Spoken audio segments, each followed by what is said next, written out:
Secretly recorded from deep inside the bowels of a decommissioned missile silo, we bring you the man, one single man who wants to bring light to the darkness and dark to the lightness. Although he's not always right, he is always certain. So now, with security protocols in place, the protesters have been forced back behind the barricades and the blast doors are now sealed. Without further delay, let me introduce you to the host of Hutcast, Mr. Tim Hutner.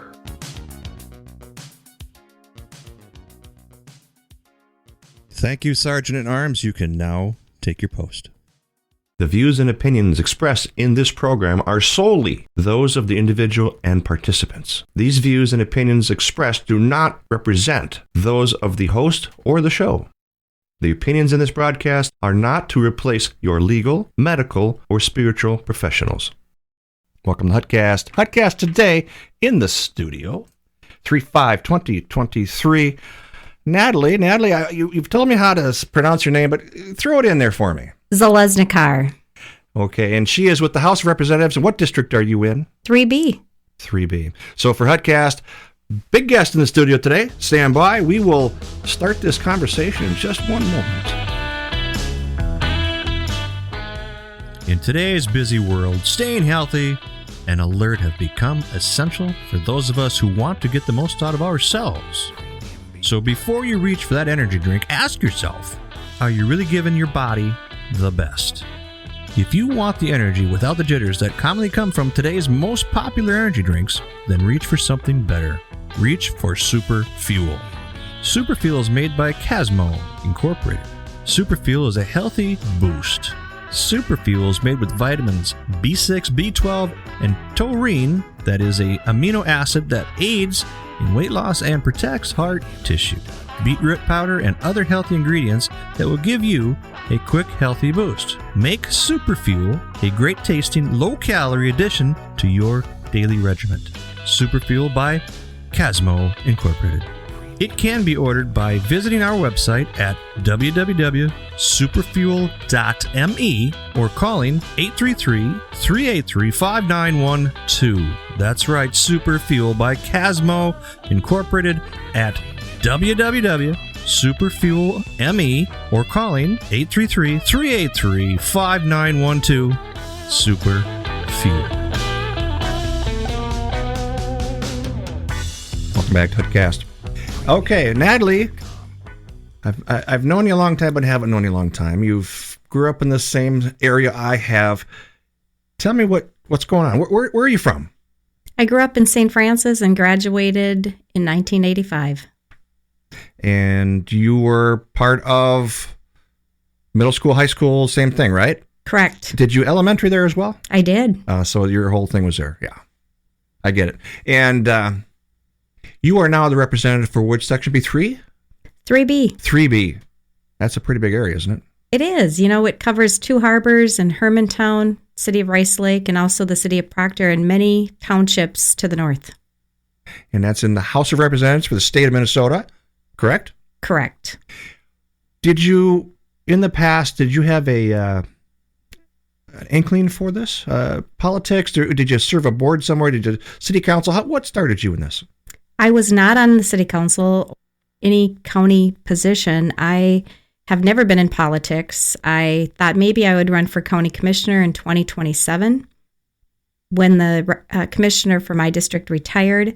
But then when the redistricting happened this last time, I was able to run for the House of Representatives by my residency. So I decided after, many conversations that this was going to be what I did. So I decided to resign from my position, and I never looked back. and the world thanks you for that, because a lot of people who are not in politics don't get it.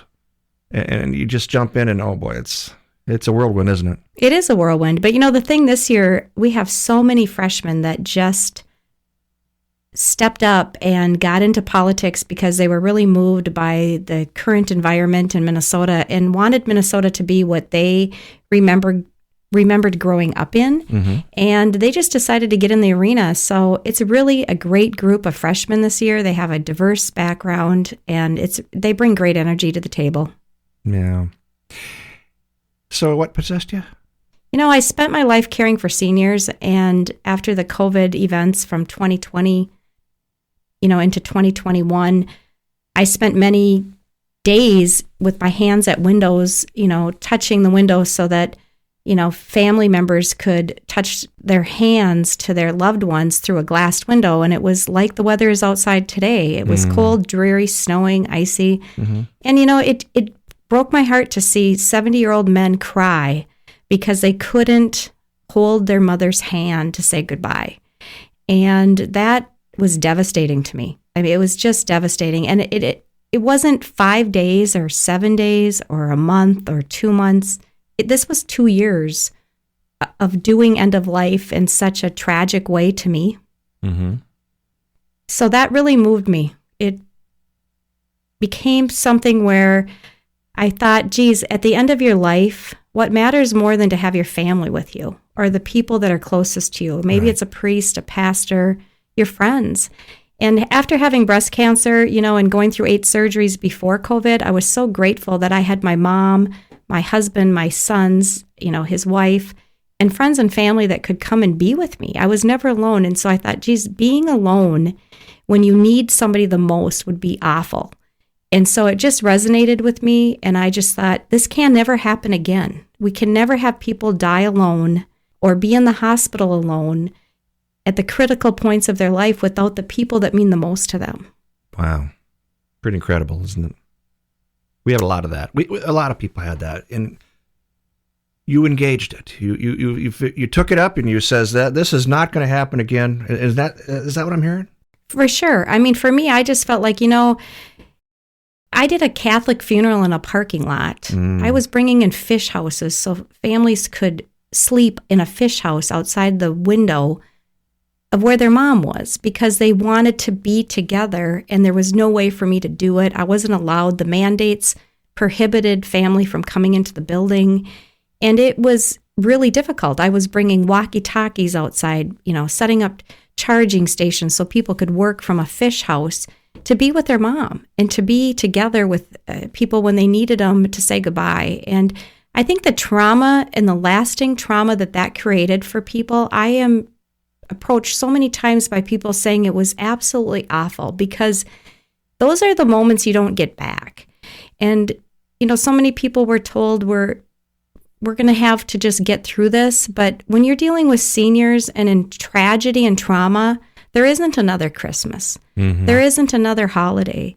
They have that moment in time and you don't get it back. And so my heart broke for the people. It really did. And I cried a lot. I was looking up how to do the rosary. I'm Lutheran and doing the rosary for people and they'd kind of smirk.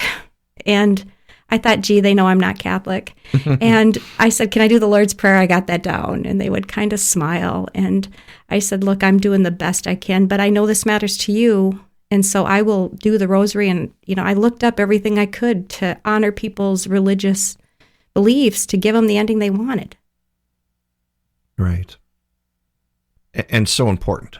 It was so important. And I just thought, I don't ever want to see people go through this again, to have that pain of being alone. And so when I saw the fallout of COVID and the mental health needs we have and just the isolation consequences of people not being together, I thought, the cattle on our farm had more activity. They at least got to be together. Right. And we as humans are just not meant to be away from people for long periods of time without consequences that affect us because we are humans and we need people. You need that interaction.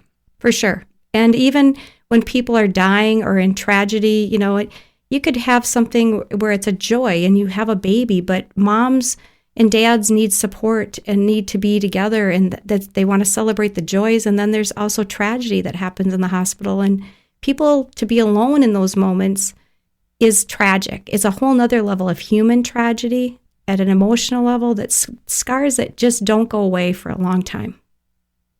So you said enough of this and you're going to engage that. Absolutely. I mean, I just thought, when something bothers me to a point where it's something that's keeping me awake at night, I knew I was getting nudged to take a leap of faith and run for office because I couldn't complain about it. I couldn't do anything. I was tired of feeling helpless, that I can't help people. I'd been a nursing home administrator for 30 years.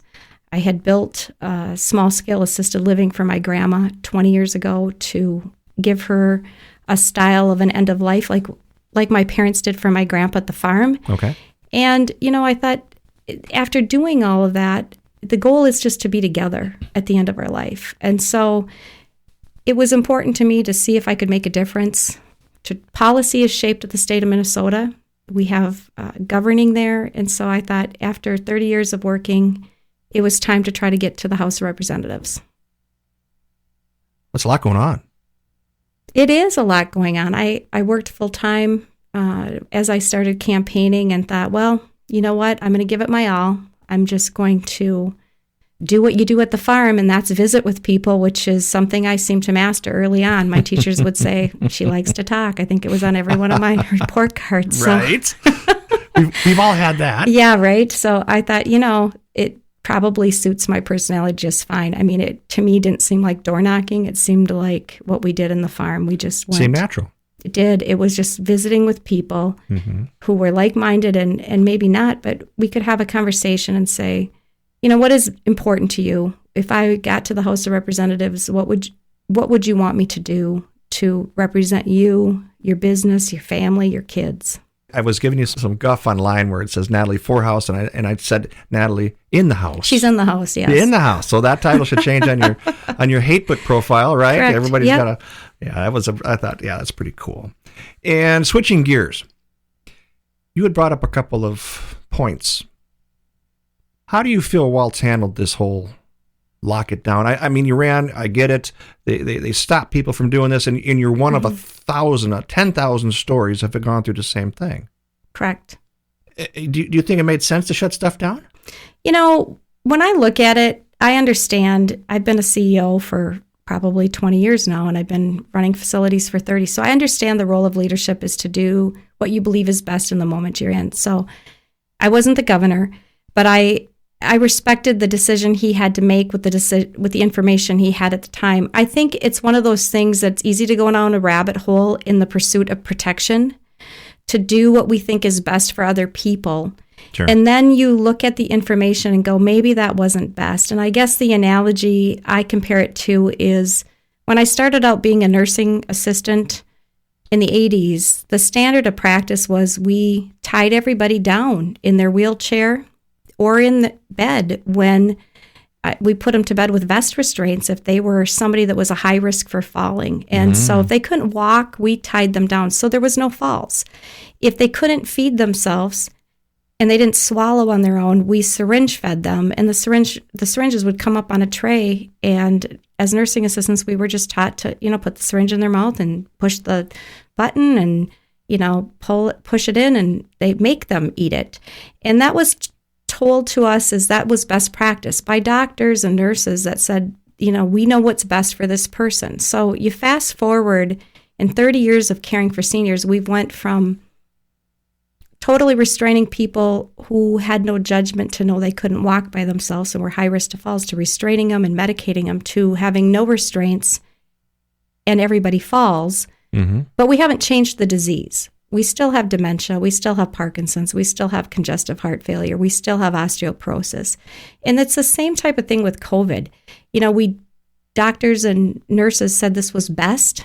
And then you find out, well, you know what? Maybe it wasn't best. Maybe this was a virus that just mutates. And you have to just say, okay, we did the best we could on an emergency pandemic. And now we have to modify because life has to go on. And what are the consequences and the fallout from not educating kids in a classroom, from not seeing a smile? I mean, I just listened to a pediatrician in one of the committees say that the most important thing for a child to see is our smiles. And the first, 3 years are so formative. And I said, what is the damage and the risk factors for these kids? And how do we as elected officials close that gap for kids who maybe didn't see a smile as often as they should have? And the pediatrician didn't hesitate. He said it's absolutely critical that children are seeing our faces because they light up And that is a connection for human beings. We are humans, and we need to see people's smiles. So when I look at the workplace and I look at the cultures that we have of, teaching and education and caring for people, it's hard to care for people at the same level when you don't see their smiles. So, for me, I think Waltz did the best he could starting out. I think it went on far too long. The pandemic, should have ended a lot sooner. From my perspective, I don't think the businesses should have been shut down. And I say that from the point that the virus didn't know to stay out of Walmart or to stay out of Fleet Farm. Yeah. So when that happened, I was like, this doesn't seem right to me. It doesn't pass the sniff test because, if we're shutting down small businesses, but we're keeping open Walmart, that doesn't make any sense to me. It's a selective shutdown. Correct. And so right away, I thought this doesn't, and we were getting masks made with fabric and told originally this isn't going to make any difference. And then it's not airborne. And it's not airborne. Yeah. And it's airborne. And it's airborne, yes. And it's a virus. So, being a farm girl, it was like pretty obvious to me that viruses are going to mutate, which is exactly what's happened. And so when I look at healthcare and education, I think it's just important that, it isn't a finger pointing game. In my perspective, it's just, let's move on. We got to move on for the state of Minnesota, for the state of education, for the state of healthcare. Mm-hmm. We have to make sure we can create cultures where there's community and relationships for each other, and that we close the gaps. And from the damage that happened, regardless if it went on too long or people were happy with how long it went on, we have to move on. Yes, moving on is important. And for the hearing impaired, because I am partially hearing impaired, you have masks on your face. Correct. And we read lips. Right. Kids read lips too. Yes. And everybody says, well, just wear your mask. I said, well, I can't hear you. Well, then you better put hearing aids in. Well, they don't work because they're the wrong frequencies. Right. And I know a little bit about frequency, and I know a little bit about sound. So when someone tells you just wear a mask, they don't get it. No. And so I think a lot of people, in the work atmosphere, especially for care centers and education, when you take away that ability to see the expression that only comes from a smile. I mean, you can get some expression from people's eyes, but at the end of the day, healthcare workers, all of our eyes looked very tired. I mean, we had been working, double shifts and more, multiple days a week. And so, the parameters that were set for how long people had to be out of work for COVID exposures or COVID positive changed from 14 days to 10 days to 7 days to 5 days. Right. And then it, so every time somebody was out, we did that, but then there was no person we could grow in a petri dish to say, okay, come to work. So the existing staff just had more people to care for, more people to attend to. And so everybody had to wait longer. And the frustration and the burnout just is horrific. And so I think that's where we're seeing 85% turnover for nursing assistants. And people can't find nurses, and they can't find nursing home administrators. You're going ahead of me here now, because I got you down this path, and here's what I want to do. We are 15 minutes and 40 seconds into this first segment. When we come back, let's talk about the workforce and what this did to it. That work for you? Sounds like a plan. Okay, Hudcast, again, 50 minutes into this first section. We'll be right back in just a moment. Now a word from our sponsors. Today's sponsor in part by Excel Roofing. Excel Roofing, they do it all. Roofs, siding, framing. You need a house? Give Excel a call. I've used these guys personally in the past, have a professional crew. They're conscious of your job, and they want to produce the finest quality of craftsmanship available. Excel Roofing, 763-712-0757. Again, 763-712-0757. Excel Roofing, Dayton, Minnesota. Okay, we're back, Hudcast, and Natalie's in our office, B3 or 3B. 3B, to be or not to be. That is the one. And we left off last segment when this pandemic, this plandemic, I call it, gets out in the world, and people are shutting off, and people are working from home, and the nursing providers can't do their jobs. And okay, now let's go with that. What did you see the biggest thing in the healthcare field that just kind of turned these guys sideways? And a lot of people want to work from home. I get it, so do I, but I can't, and therefore the rest of the world has to run. Tell me your thoughts. I think one of the things that was sad for me was to see the healthcare world become this situation of labeling people of who's got the vaccine and who doesn't. It's like, we got the spirit. Yes, we do. We got a vaccine. How about you? Kind of a thing. And that was disturbing to me as a healthcare worker, because we are a united team to care for people. And that's not the way we ever did healthcare before. Mm-hmm. And so not respecting people's ability to make decisions for their own medical health was disappointing for sure to me, and I think many other healthcare workers. And I think as time went on, they didn't understand it, because it was, the ones that had the vaccine felt frustrated because I think they felt misled or misguided, that if they had the vaccine and did X, that, somehow this was going to go away. They weren't going to get somebody else sick. They were never going to get COVID again. And then as time went on, they found out they had COVID. Some people had it 4 times. Right. And they were vaccinated and unvaccinated and, different situations. So I think one shoe doesn't fit all feet, and it's important for people to have that perspective. And that was a hard thing. And then after there was so much time where there was just no backup plan. I mean, the National Guard came out to some of the facilities, but we have like 1,700 assisted livings in Minnesota and 300 nursing homes. So when you keep going for 2+ years with a COVID emergency procedure, mm-hmm. you are going to force the employees to go work at Walmart and all these other places, which is exactly what happened. And so now, as you're trying to recover from a pandemic, people don't want to come back. They don't want to come back to a situation where they were constantly forced to work extra shifts. People don't care about the money anymore. They want a balanced life. And so they want money, don't get me wrong. You have to pay them a fair wage. And that's one of the things I hope we get done this year, is figuring out how to solve the healthcare crisis and pay aides and nurses what they deserve to be making in nursing homes and assisted livings. But with that said, as a fundamental base, the culture also matters at work for people. And so having that ability to have depend on people being able to come to work, we lived in a world where every day we didn't know who wasn't going to be able to come in, because the minute they did the test or they had exposure, they were going to be removed from the schedule. And then somebody, you can imagine covering shifts for 14 days for one person, and you're running 24 hours a day. So the burnout factor was like nothing I've ever seen. But yet, remember, in this city, they put them in the nurses into a pool, and they say you can't come to work if you don't get the shot, all that stuff. But yet they'll haul them in from another city or another state and pay them same people to do the same thing, but more. Correct. And it's created a lot of division within our healthcare sectors, within employees, as far as the morale goes. And I completely understand it, and I don't disagree with people.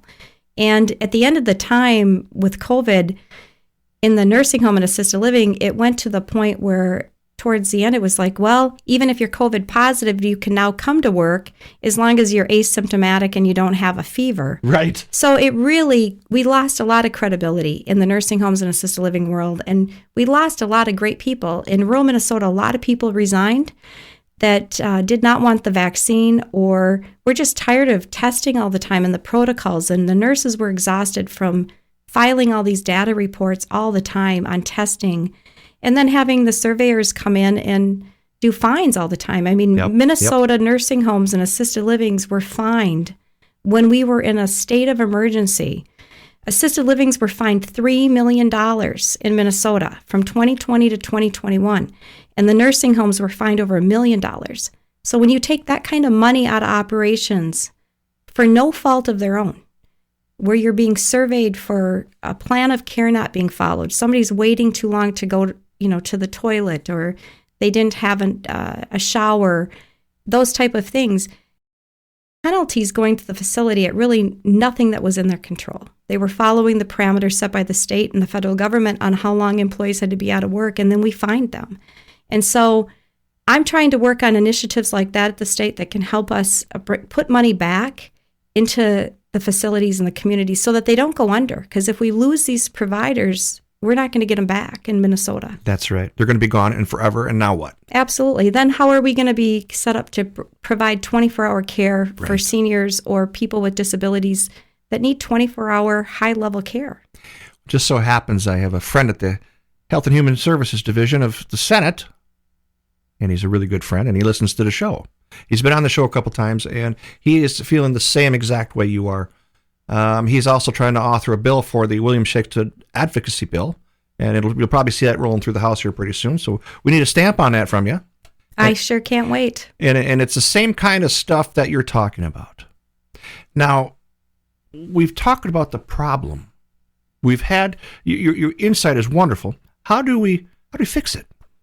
Why we can't go around the tree the same way. I mean, fundamentally, when I look at it, we need to do a complete rework of many of the things that we're doing right now. And one is healthcare for assisted livings and nursing homes. And we have to get health occupation classes back in the high schools, allow these kids to do training, shadowing, mentoring, and get credits while they're in the nursing homes and assisted livings. We also have to have pathways at the 2-year colleges, like we do college in the classroom for the 4-year track kids. Like a step thing? Absolutely. Yeah. So they can be exposed to becoming a CNA, an LPN, an RN in various positions for the hospitals in various departments, but allowing them to get exposure young, same with childcare workers, giving them pathways and start right in 10th grade, like I had the opportunity to do so long ago. I think so many of those great programs were set on the wayside, and we have found out that, you know what, some of the things from the past actually did work really well, and we just abandoned it and went with something that was sexy or some great new idea, and it didn't work. But wait, we have furries now. Oh, yes, we have furries, yes. I didn't mean to spin you sideways. I had to throw that in there. No, I have a furry dog with 4 legs. Dog? That's a grand dog, yes. So I do have a furry. Well, you're right. Yes. I mean, it's kind of a different terminology, furry. Right. You guys got to look that up out there in the world. Furries. It's a thing going through our schools. I've had a show on it.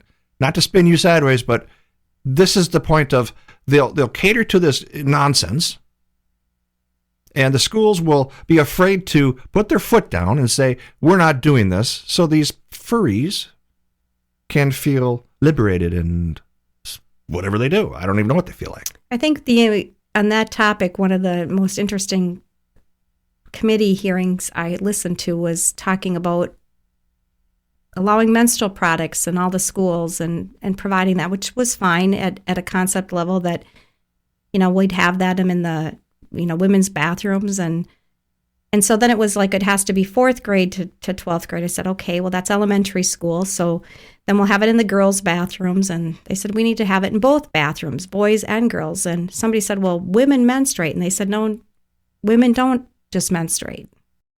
So that was interesting conversation to actually hear be verbalized in that way. Okay, I guess my health class is all wrong. I guess so too. So I haven't had that health class. And we're at the same school, so we probably had the same health class. I think we had the same health class. But so it is interesting times to be at the House of Representatives. And so, getting back to the basics and making common sense common again is something that is a little critical to me, because we're talking about things in fairy tale land right now. And we have real issues to solve. Absolutely. We have nursing homes employed. The major cornerstones of our communities as far as public safety, with having enough police and having teachers and having healthcare workers that want to work in nursing homes, hospitals, and assisted livings, when all of those categories are falling apart, there's something for us to all ask, what is happening and why? And why do we continue to let it happen? Correct. Now, we did try and vote this out. If you're a staunch Republican, and again, I don't float on the Rebs or the Dems or the Independents. I float on the common sense things in life, and that's everywhere in this country and everywhere in this planet. Common sense isn't common enough. It isn't. How do you vote it out when you can't vote it out? District 5 is the biggest in the state, and I don't care what you do with the rest of the state. As long as District 5 is a blue center, you ain't going to change it. Ilhan has her thing. She has many followings. They voted in, and what are we doing now? Oh, yeah, licenses for illegals. In my opinion, when you give someone a license for not going through the process to be a vetted American and going through that immigration, correct. You just spit in the face of everybody who want to do this right by simply checking a box on a vote. You're absolutely correct. How does that make them feel? Wait a minute, I didn't have to go through this, but you have to. Dual standards. That's a problem. It is a problem. And, just recently they voted to allow felons who haven't completed their sentencing to vote. Yes. And that just seemed bizarre to me, that we're going to let rapists and murderers vote, because the victims for them have nothing to say. Can't vote. They're dead. Right. Or they're damaged for life, or whatever traumatic, huge thing. Absolutely. What is with these people thinking that's okay? Right. And my feeling is there's a sentencing process for a reason. Yep. And when you violate standard protocols in society, then there's a price you pay. And one of them is you don't vote until you have those rights restored. You lose the right to vote. You don't vote. You lose that. You do. And so I think there's been many topics that have happened that are similar to that this year in this cycle, because we have a trifecta. Mm-hmm. And so things are being pushed through that have been the top 10 dream list. Yes. For throw it at the wall, see what sticks. Yes, and everything's sticking because there's a climate for that right now. And on top of that, funny I should say climate, because we just passed the clean energy bill that is 100% mandates, by 2040. So that went through so fast that people are still asking me, did that go through? And I said, it passed the House, it passed the Senate, and the governor signed it. So yes, it's done. Oh boy. How do you make common sense? How do you do it? Right. And people are, and every week there's a new bill being introduced. Let's get rid of gas, fired lawnmowers, and let's not use gas in a chainsaw. I'm like, have you ever seen a storm in northern Minnesota when you have an ice storm and there's trees down everywhere and you got to clear them all? I can't imagine using batteries on everything. Well, when you live in the urban jungle. Right. Well, it's a little different up north when tornadoes come through and you have high wind storms and ice storms and where we grew up and where I live right now. And so I think, it's great if we can use battery operated things, and there's many things that were great for gardening and people do that.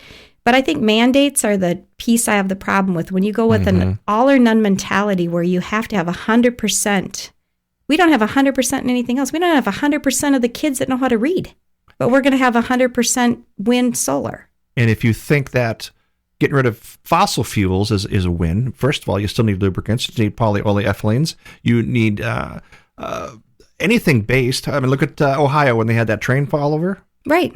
That was full of, what was it? Not PCBs, but ABS products, butylene.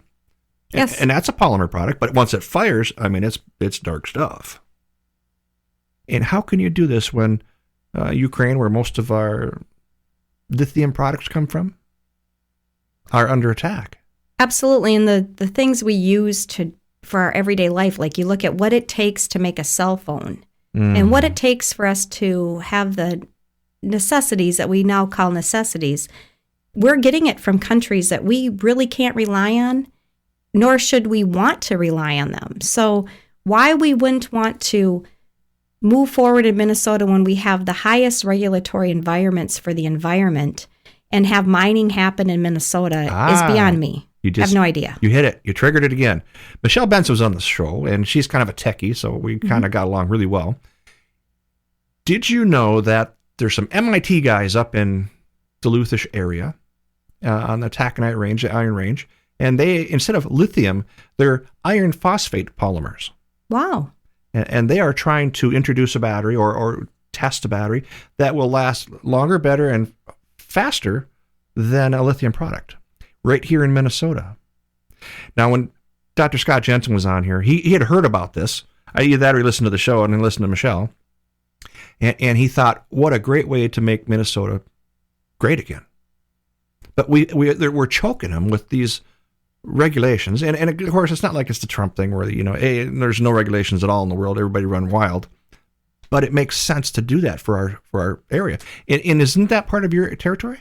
It is. I mean, the Iron Range is just, on the, like the suburbs are down here, okay, as far as living in Hermantown and Friedenberg and all the townships that are there and Two Harbors, the whole Northland right there, we all neighbor each other. And so everybody, for the most part that I talk to, is very supportive of the importance of mining and what it really means to Minnesota, that we could lead the way, similar to how the mines led the way for World War II. I see the same thing. We're in a transition period right now.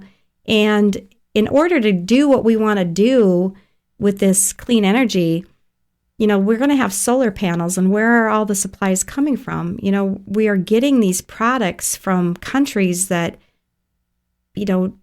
model their country on values that we say we don't support. Child labor, it goes against the unions, it goes against any Minnesota value. So we're going to buy our products from countries that do slave labor and child labor. That doesn't make any sense to me when we could be doing it in Minnesota. But District 5 votes for a living. Right. They don't work for a living. And they came from countries where this was a thing. Exactly what you were talking about. They came from these countries and voted in and says, yeah, child labor, we don't want it. Oh, but I'm here now. And now you conform to our rules. Kind of like the people that left California. I think they must have moved to Minnesota because now it seems like they're trying to California, Minnesota. So it seems a little odd that you leave the country you leave or the state you leave, and then you want to reinvent the wheel, the same thing. So there's a lot of oddity to that. It's insane. It is insane. I mean, you can't make this up. I often wondered, when people, you look at our own relatives and great-grandparents that left, Norway, Sweden, England, you name the country. Sure. And I often wondered, to leave at 17, and say goodbye to your parents, they left for a reason. And I think people forget that. What was it they were leaving to go to the United States for? The opportunities and the opportunity to have freedom and the opportunity to be an entrepreneur and the opportunity to do the things that the United States has built its whole foundation on. And so I think people have forgotten and haven't maybe been paying attention to history in the way that we had an education on to understand what happened in history. Right. So it sounds so great, some of these, ideas, but there's a reason why it doesn't always work. As your dad said to me long ago, and I think I remember this from him, if you don't study the past, you'll be condemned to that future. Correct. As I was whining and crying and complaining, I have to go to history class. That's funny. He loved history. I think he probably majored in that and taught history to it sometime. Yeah, I do remember it something like in that school, but it was like, yeah, it makes sense. It does now. It's crystal clear now. Right. I mean, if you learn from history, and in every country has history, and every country has teachable moments, and I think that if you compared the things that we did in the 1700s and the 1800s and the early 1900s to today, it's much different. And so, we've advanced in a lot of ways, and we've made things better, like every generation tries to do. But that doesn't mean every principle from some of those periods of time was off or wrong. Right. It just means it was different. Absolutely different. And the environment changes, and you got to adapt to the environment, but you got to do it with the same morals and ethics in which brought you this environment. Correct. And I think the morality compass is a piece that for a lot of people matters, and they want to make sure that our kids are going to school for math and reading and writing. And it's very disappointing to people to see that we have 50% proficiencies and 30%, I believe, of eighth graders that can have a reading comprehension is mind-blowing for the state of Minnesota. We've led the way in education, and we're not leading the way. Right. So we can't even claim to be doing that. So we are 19 minutes and 26 into this segment. When we come back, let's say we get a hardcore yes, no on fixing this. That work for you? Yes. Okay. Hotcast, stand by. Again, 19 minutes and 30 seconds into the second segment. We'll be right back.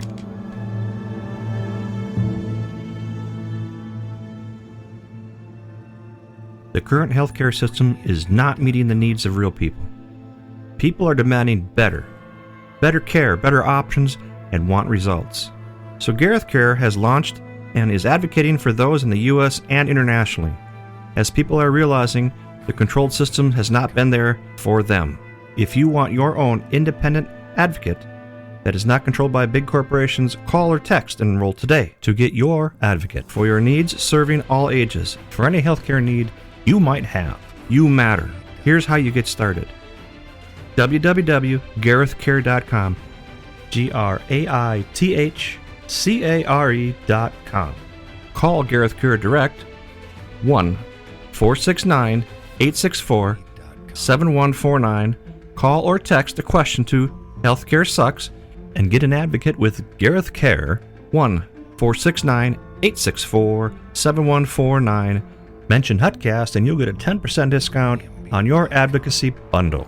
and the staff at Gareth Care will take care of you. Remember to mention Hutcast, get that extra 10% off your first bundle of time. And this is all brought to you from Gareth Care. Welcome back. Hutcast, third segment. Natalie is in the studio, and she has given us a heck of a eye-opener for you people listening. For you countries that are also out there and it's being translated into your language, you have the same stuff, it's just you got to apply it in how it works for you. So, double jeopardy round type of thing. I'm going to say something, and you're going to say, how do we fix it, okay? And it's just kind of a off the hip. Let's see where it lands. All right, school system. I think we need to get back to phonics and the science of reading. Local government. Always prefer local government and not growing our state government. Let things be local when possible. Okay. Division of parties in the state of Minnesota. Division of parties. I think there's many things we should be bipartisan on. One is education, two is healthcare. Oh, you got my next one. Healthcare. Healthcare. What's the biggest fix in healthcare? That's the most common in front of our face thing.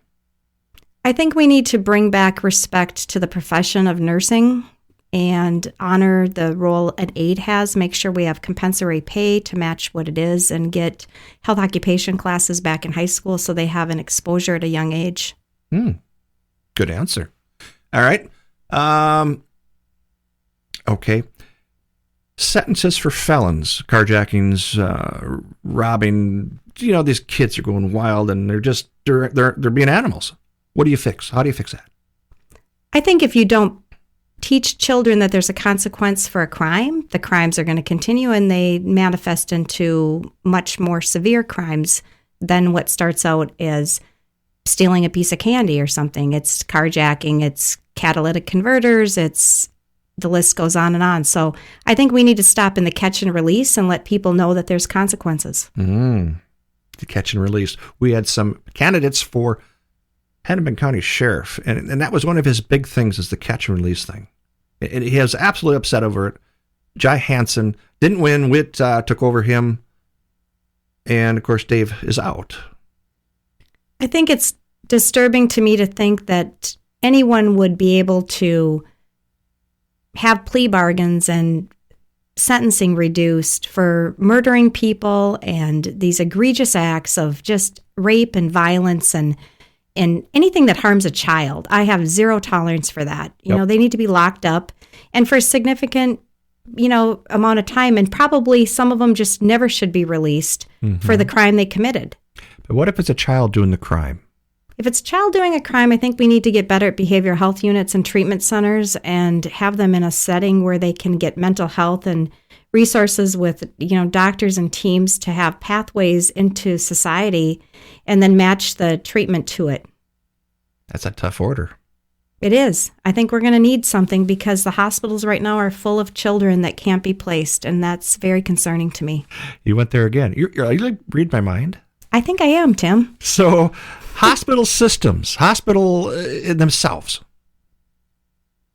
I think that the hospitals right now are in a situation where the beds are full, and it's also making the staff very stressed because they don't have a placement plan for people. And so when the nursing homes and the assisted livings are not taking admissions because they don't have staff, we have to make sure that we have fixed the nursing home, assisted living, and the disability group home setting so there's places for people to go.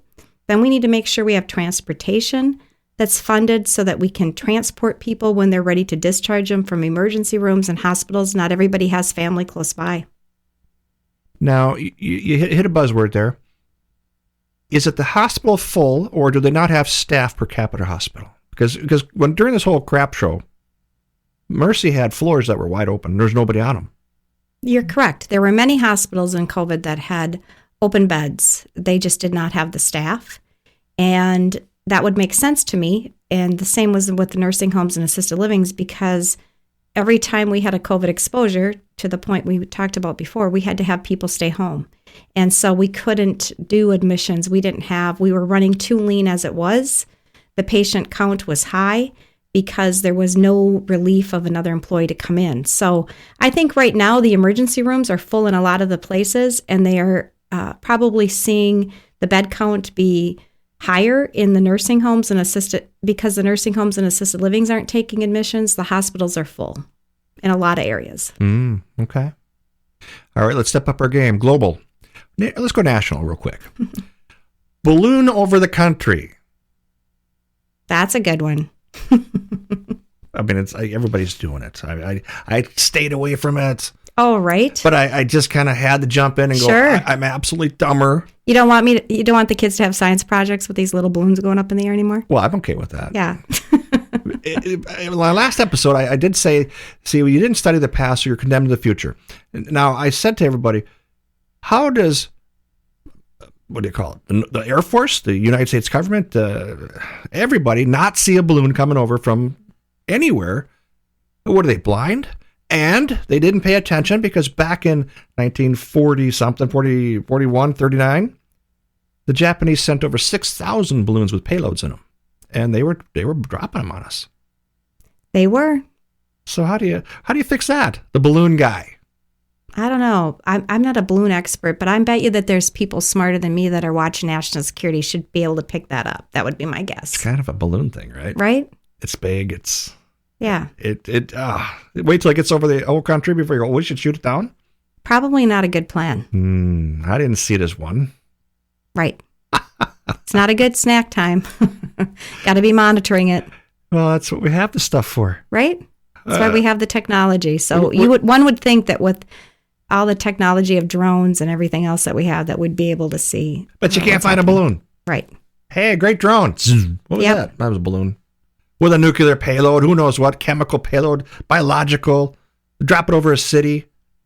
Yeah, that was dumb. That was so dumb. Yeah, got a lot of news press. It did. And the next 3 were shot down instantly. Ding! We got a winner. They just couldn't. You can't write this stuff. No, you can't. And every day when you think you saw everything, something else comes. And they teach you more and more. Absolutely. And you want to restore your faith in human, but you can't, but yet you're trying to. Can you? Agreed. Yeah. How are you going to fix the position you're in? How are you going to fix the people around you? Because you're one of, I don't know, what, there's 64 of you guys? Well, right. You're one person, but I think it's anything. It's kind of the principles I had as a leader. Sometimes you come into a situation in leadership and you're leading a team and the team is distressed because the company's losing money or you have to increase the census or whatever it is, you don't have enough staff. So you know where you're at today, and that's one moment in time, but where are you going? And so I'm looking at it from the perspective of where do I want to see Minnesota go forward? We can't change the past. So I look at the information and say, what can I do to make a difference to advance Minnesota in a healthy way for our kids, for our families, to make sure small businesses exist and thrive across Minnesota? That as much as Amazon's great and Google, that is not the cornerstone of who I'm there to represent. I'm there to represent the communities. And that's what I think everybody that got involved this year, that's the reason why they got involved. They want to know what's happening, how we're teaching our kids in school, and the platform for, healthcare and making sure we have public safety and we support our police, and that we have, whether I want to go to a Vikings game or a Twins game or a concert, I'm as safe in the cities as if I'm up north. Right. How do you fix downtown? Right. How do you fix? Well, first of all, you prosecute people for crime. Right. If you don't prosecute people for crime is not about race. Crime is about the behavior, and you prosecute the behavior. Mm-hmm. Period. Mm-hmm. That behavior to them is acceptable. And we make it unacceptable. That's what has to happen. And then, the things that are low crime items, I think everybody agrees what that is. But it's pretty clear that rape is not a low item event, nor is murder, nor is assault, nor is, breaking into somebody's house. Are you a staunch believer in stand your ground? Absolutely. Someone breaks into your house. It's 2 a.m. Your first line of defense is to leave your house. Or you can grab your pistol on the table and let the stupid out of the person who just came in. That's the problem is, depending on your situation of your ability to run fast or be agile enough. And if you're, able to flee and be safe, that's a pretty big flip of a coin for a lot of people. Pretty one-sided coin when you're in your house sleeping at night and someone breaks in. Absolutely. That's not two sides of a coin. That's the same coin. No, I'm probably going to be at risk of possibly not being alive. Yeah. We're big Second Amendment people. I'm a Class 7 dealer. ATF has licensed me to do certain things, and I'm a really big believer in, if you come through the door, I don't want you there. That door's locked for your safety, not mine. And these home invasions are becoming more and more, just like a car invasion, which is a carjacking, which is still classified as it is your Adobe. You're in the car. And that's going to be a big thing coming up. And you're going to have to fight some pretty tough Dems on that. Absolutely. The Second Amendment, I think, is so critical for everybody. And, right now, the people that are first-time gun owners are women. That's the fastest group of people buying guns. Mm-hmm. And I've had people contact me. They're single moms. They're, women who are widowed and out on a farm in rural Minnesota, and they think they have every right as everybody else to protect themselves. Mm-hmm. And I agree. Mm-hmm. Latz is trying to shove some stuff through the Senate. Are you familiar with his bills? I'd say that again. Senator Latz? No, I haven't followed his bills. I've been buried in the House bills right now. I can imagine. So I can't say that I know that. Well, it's not like I follow everything either, but because it kind of closely affects me, and I've been asked to monitor his stuff by some people in the Senate, because of, I'm a big 2A guy. If you give me the number of the bill, I might know what it is. Yes. But he's pushing awful hard to just say, look, you don't need this. Let's SIG tack brace. Are you familiar with that debacle? Yes. Okay. I did an episode on it. And they classified it as an SBR, but they changed it midstream for people. Now, there's millions of these out there. But we want to turn this into a registry, which we have a gun law in this country that says we do not have a registry. But if you want this gun now that you have it, it's going to be a registry. They changed the rules. Right. There's going to be a whole lot of people that are not going to register. I don't blame them. And there's going to be a whole lot of people that say, I already own this. I have grandfathered in. How do you, and they haven't even covered the fact that, okay, you bought a rifle under 16 inches. It has a SIG tack brace on it. You can shoulder it. Once you shoulder it, becomes a felony. But yet, how about the ones that have no serial numbers on them? How do you register a gun that's homemade, which is our right to do? And this is the problem with all this, is that, first of all the rules, the people that are criminals are not going to follow the rules. Nope. They're not following the rules now. Nope. And we have many of these protocols in place that are the law-abiding citizens follow those rules, but criminals are not following them, clearly. Or we wouldn't have 14 and 15-year-old kids, firing away at each other in various situations. At funerals. Absolutely. And a lot of these are in cities that have the strictest gun laws. Mm-hmm. And so we're not seeing that policy making is lining up with having less gun-related issues with children and the goal. And so when you look at what is the common goal here, is it to, are we trying to have a positive outcome and change it? It's not working that way. So it comes down to, I think for me, it comes down to how are we dealing with education? How are we dealing with mental health, making sure, if kids, the ability not to read changes your whole confidence and changes your whole self-esteem. And so having children be confident and capable and then being able to have a pathway to success, I think is critical for them. And to get them on the right track and then, to deal with behaviors when they're not ideal, that you deal with the behavior for what it is. And there's consequences for things. And to have that be a fabric of society, I think is essential. It's not a gun problem. It's a mental health problem. It is. And the gun isn't going to change it. Nope. And even if you remove the guns, there's still plenty of other methods people can take if their intent is to harm and to do harm. Hammer, number 2 version of killing somebody is with a hammer. A blunt force trauma to the head. Right. It's a hammer. Absolutely. And so... You gonna ban hammers? Yeah. So you have to look at all these things of, homemade bombs and all the other things that people have done in history and look at, applying common sense. And the interesting thing too is just the ability to protect yourself. People want to not be vulnerable when they're in their car, when they're in their home, when they're traveling.